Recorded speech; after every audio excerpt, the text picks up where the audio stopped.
Hey, Phil here. I'm showing you the other deal that I got from Craigslist. This was last week. This is a Stratacoustic. It says Fender, but on the headstock, it's made by Squire. These came out, I don't know, maybe 10 years ago, and I'd always kind of wanted one, but I had never had the money for one. But I came across one for 50 bucks, and I had to jump on that deal. And when I got home, the thing was in really good shape. It looks like it's hardly ever been played. I mean, look at how that shines. That chrome. This thing has hardly ever been played. There's a little nick on the body back here. Um, it's just on the finish, though. It's in really, really good shape. But I got it home, and then I realized why it was only $50 for this guitar that was in such new shape. First of all, the neck had quite a bow in it. I mean, it was, well, I'm exaggerating, but that's a real simple matter if you just take an Allen wrench, and if it's bowed too much, too concave, you turn it clockwise, and convex, you turn it counterclockwise. You don't want to crank it down too much at once, just quarter turn at a time, let it sit, check it again. Another reason why it didn't play well is the action, that is the distance between the strings and the fingerboard. The action was way too high. And the reason why is because I think that the saddle here is made for if there was no pickup in it, but the pickup is actually under the saddle. That raises it up, and it raises the action. So all you have to do is take out the saddle and you file it down. Now the way I did it is I laid a piece of 80 grit sandpaper face up on a table, and I just rubbed the saddle back and forth.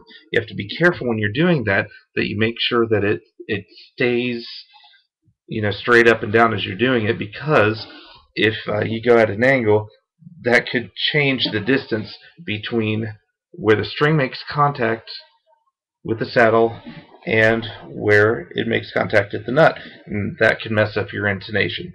But it seems to intone pretty well still. The third reason I think that it didn't sound good was it had strings on it that seemed to be like they were made for an electric guitar.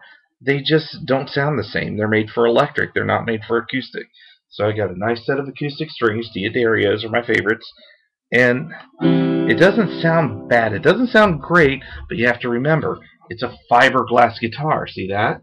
It's not made of wood. I mean, it's got a wood top, it's got a wood neck, but the body where the resonating chamber is made of fiberglass. And it doesn't sound great, but whatever, it's 50 bucks. But when you plug it in, it doesn't sound too bad. I've got it running through a Fender Acoustasonic amp. I've got the chorus on right now. It doesn't sound bad. Turn the chorus off. This guitar is designed more for being electrified than it is for just going acoustically. Anyway, I've been looking at these since they first came out under the Fender brand, and the only difference that I notice between this and the Fender is the neck. This has a Squire neck, and it's got Squire tuners, and the Squire tuners are not as good as the Fender tuners for keeping it in tune. At least that's been my experience. And they don't turn real smoothly, and they don't seem to hold the tune as well as on a Fender. So what I'll probably end up doing is just upgrading the tuners, and I think for just a relatively small investment, I've got kind of a cool looking guitar here. Doesn't sound bad, doesn't sound great, but I'm real pleased with it. Anyway, thanks for watching. This is Phil. Have a great day.